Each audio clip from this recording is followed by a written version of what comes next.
Hello, you four. Welcome back. Oh no, George has betrayed Pip. He's told the weasel where to find him. He's an actor. He works in a theatre. Now, in London at that time, there wouldn't have been that many theatres, would there? It wouldn't be very hard for Weasel to work out how to find Pip. So let's listen to chapter 55 and find out what happens. Hope Pip's going to be okay. Chapter 55. The night was quiet. The odd owl hooted. Some foxes screeched. And there were a few strange rustling sounds in the undergrowth. But Pip didn't hear either of the two sounds that he feared most. Footsteps and voices. He hadn't been followed. Well, not yet anyway. In the darkness, Pip felt safe. No one would find him now, but the dawn would be here soon.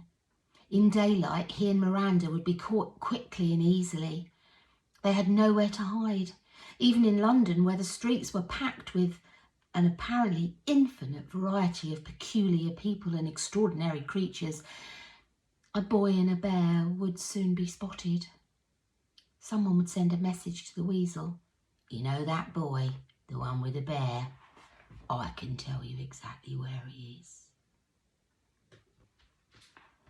Pip looked at the sky, trying to decide how long he had.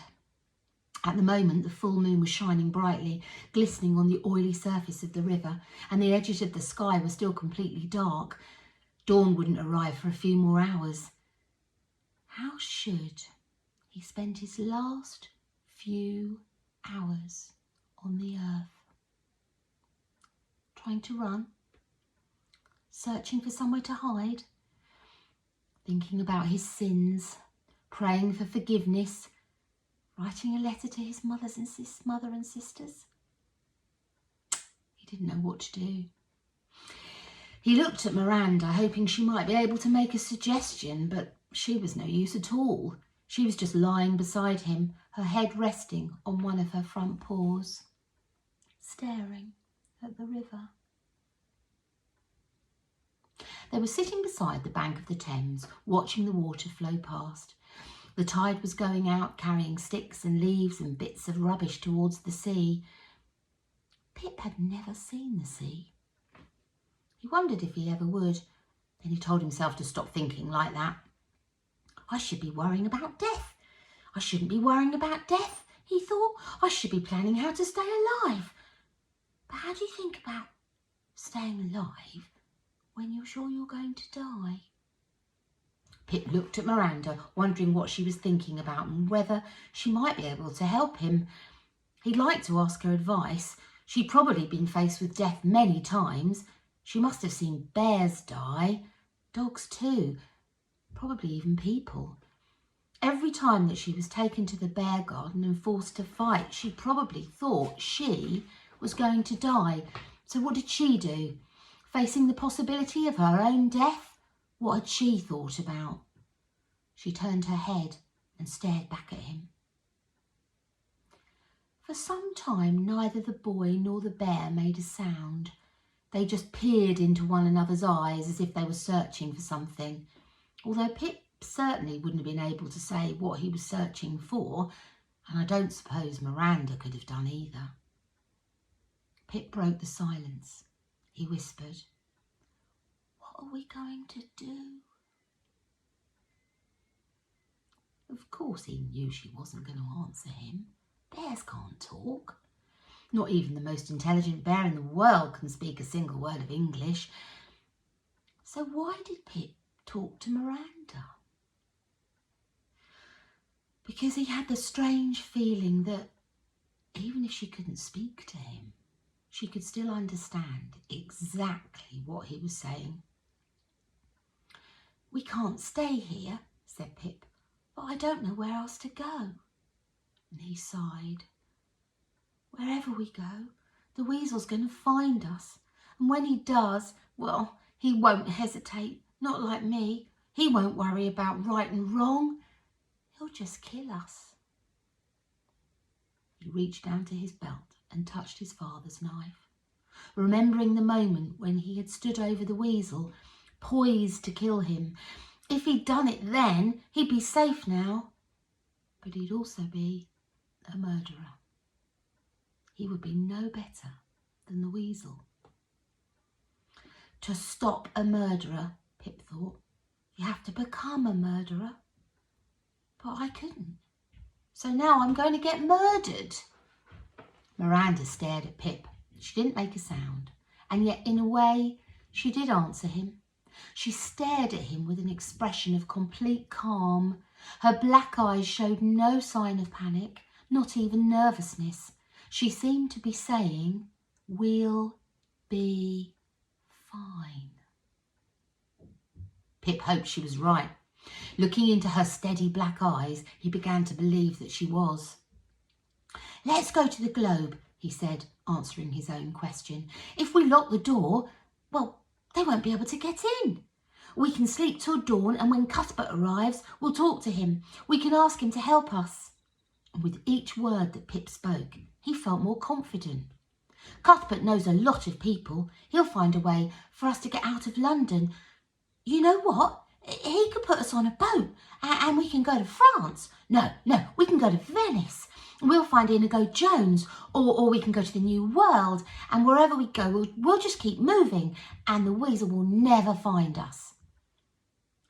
Pip hadn't quite managed to convince himself, but the idea of travelling round the world sounded good. He'd like to see France and Venice and the New World, and he felt much better. And then he felt much worse.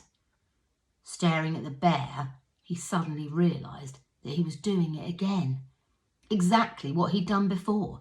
He was making her life more difficult and more dangerous. And he whispered, "But you don't have to come with me." She was still staring at him, calmly and blankly, giving nothing away. He reached out his right hand and touched her warm flank with the tips of his fingers. "I'm sorry," he whispered. "I should have left you where you were, locked up in a cage. I mean, at least you'd still be safe." Pip paused, as if he was waiting for Miranda to respond, and then he whispered, "Come with me if you want, or don't. You can choose." This time he really hoped that she might make some kind of signal, raise her paw, shake her head, even sneeze, but she didn't do anything. Pip stood up. Miranda stared at him. Her eyes looked different now. There was an expression in them that Pip couldn't quite understand. He could have hugged her, tickled her ears, or stroked her fur. He could have told her that she was his best friend, or he could have picked up the rope that was tied to her collar and tugged her, forcing her to follow him, but he didn't do any of those things. Instead, he just said, "Bye." Then he turned his back on her and walked away. He was desperate to look over his shoulder and see what she was doing, but he made himself stare straight ahead. It was Miranda's decision.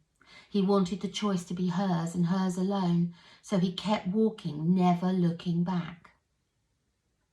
Miranda raised herself onto her hind legs and stood upright, turning her head from side to side. She peered through the gloom, letting her eyes wander over the river, the trees, the houses, and Pip. Lifting her head, closing her eyes, and wrinkling her nose, she took several deep breaths, drawing the city's air through her nose and deep into her lungs. Each breath provided her with a vast amount of information about her environment, telling her all about the people, the animals, the food, and the vegetation that surrounded her. A bear's nostrils, you know, are astonishingly sensitive. If the wind is blowing in the right direction, a bear can smell food from several miles away. She can tell what it is. She'll know if it's alive or dead, good to eat or horribly rotten.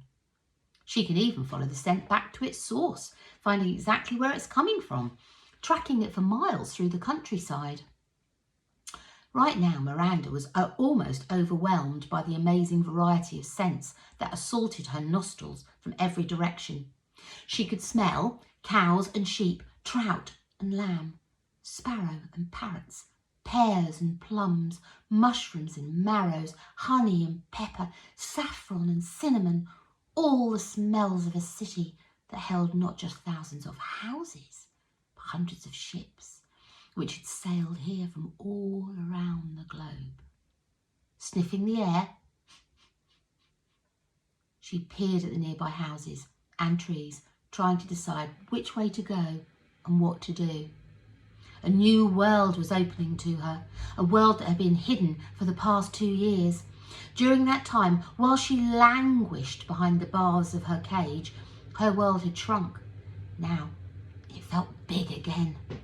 For the first time since she'd wandered through the forest as a cub, she was smelling freedom, and not just smelling it, hearing it, seeing it, and tasting it too.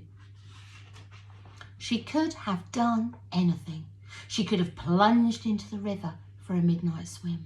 She could have gone down to the docks and tried to board a boat. She could have sauntered round the houses, broken down a door, or searched in the rubbish heaps and scavenged some of that delicious smelling food. Or she could have curled in a heap under a tree and had a nice quiet snooze till dawn. Instead, she dropped down onto all fours and set off at a quick trot, the rope trailing along the grass behind her. And when she reached Pip, he glanced at her for a moment and allowed himself a small smile. Then he concentrated all his attention on the shadows ahead, searching for any sign of his enemies. So Miranda has chosen to stay with Pip. She could have done anything, but she chose to stay with him. That made me happy. And he's going back to the globe. He's going to try and get Cuthbert to help him when the gang come for him. Do you think that's the right thing to do? Seems quite sensible to me. Let's listen up for the next chapter and find out what happens. Bye for now, Year 4.